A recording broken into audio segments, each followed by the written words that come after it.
失败的吉尼斯世界纪录有哪些？你知道吗？有些记录奇葩到让你不敢相信。今天这期视频，老黑就来跟大家讲讲那些世界纪录，全程高能，切勿眨眼。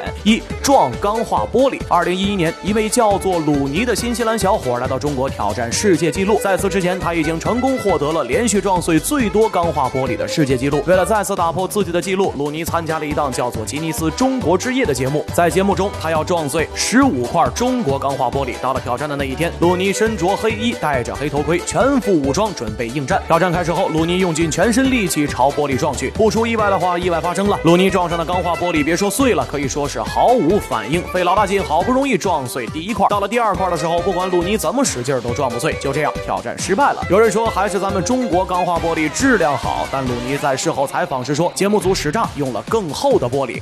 头发走钢丝。印度的世界纪录挑战，萨伦达就更硬核了。作为一个特技演员，萨伦达曾用自己的头发作为绳子吊在滑轮上，然后在钢索上滑行了82.5米，然后创下了一个世界纪录。这个挑战让他名声大涨。为了获得更高的人气，萨伦达打算破自己的纪录，但这一次他没那么幸运了。在滑行马上就要成功的时候，不知道是哪个围观的群众大喊了一声，好家伙，一嗓子直接把萨伦达吓到心脏病发，就这样吊死在半空中。不过除了这些，还有更奇葩的失败世界纪录在后面。7大失败的吉尼斯世界纪录。3. 痛哭世界纪录。2023年7月，尼日利亚一名叫做艾贝雷的男子打算创下哭泣时间最长的世界纪录，于是想要连续7天每天不间断的哭泣，直到哭满100个小时。他还在社交平台发布了自己哭泣的视频，视频里艾贝雷哭的那叫一个撕心裂肺，又是抓耳挠腮，又是捶胸顿足，看起来下一秒人就要过去了。但在中途的时候，艾贝雷因为长时间的哭泣导致眼球压力剧增，甚至因此失明了45分钟。尽管艾贝雷这么努力，他的挑战还是失败，但他的失败并不是因为眼睛失明，而是因为这兄弟压根没向吉尼斯机构正式申请挑战世界纪录。这几天他几乎都是白哭，下次挑战他还要重哭。老黑只能说隔行如隔山，这很难评，祝他成功。4. 潜水世界纪录。2013年，美国一名叫做尼古拉斯·梅沃利的男子，他打算挑战世界潜水时间最长的纪录。作为获得过自由潜水冠军的尼古拉斯，对于这次挑战是势在必得，于是他在挑战那天拿着个秒表就往海里潜。在看到自己已经潜到72米深处的时候，尼古拉斯知道自己挑战已经成功，于是就浮出了水面。此时一切还算正常，甚至还对现场的人比了个 OK 的手势。然而不过30秒，尼古拉斯就一口气没喘上来，昏迷了，最后抢救无效死亡。这都是因为他潜水太深，然后又上浮太快，给心脏造成的压强差太大，所以导致了死亡。咱就是说不作死就不会死，这句话还是有一定的道理的。不过还有更作死的世界纪录在后面。7个挑战失败的奇葩世界纪录。5. 活埋世界纪录。斯里兰卡有一名叫做加南卡的男子，这位老哥为了挑战世界活埋时间最长的纪录，于是让人给自己挖了个3米深的洞，说自己要跳下去，在里面被埋7个小时，说自己特别能闭气。看着他这么信心满满的样子，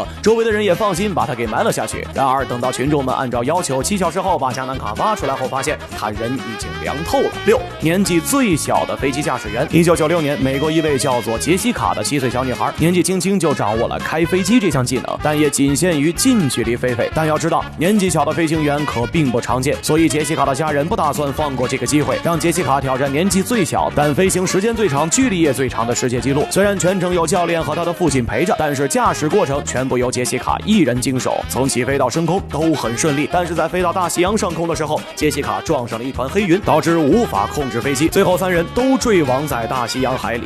7. 环球飞行纪录。跟杰西卡一样，美国印第安纳州又来了一位叫做哈里斯的男孩，他的梦想就是当太空人，从小就学习驾驶飞机，他的父亲也十分支持，甚至直接花重金给哈里斯买了一架私人飞机，让他平时没事就自己到处飞。而哈里斯自己的野心还挺大，想要挑战环球飞行的世界纪录，从印第安纳州出发，然而还没飞出美国，飞机就失控了，哈里斯和他的父亲2人坠亡在太平洋。我是老黑，你不知道的小知识都由我来告诉你，欢迎评论、私信轰炸，咱们下期再见。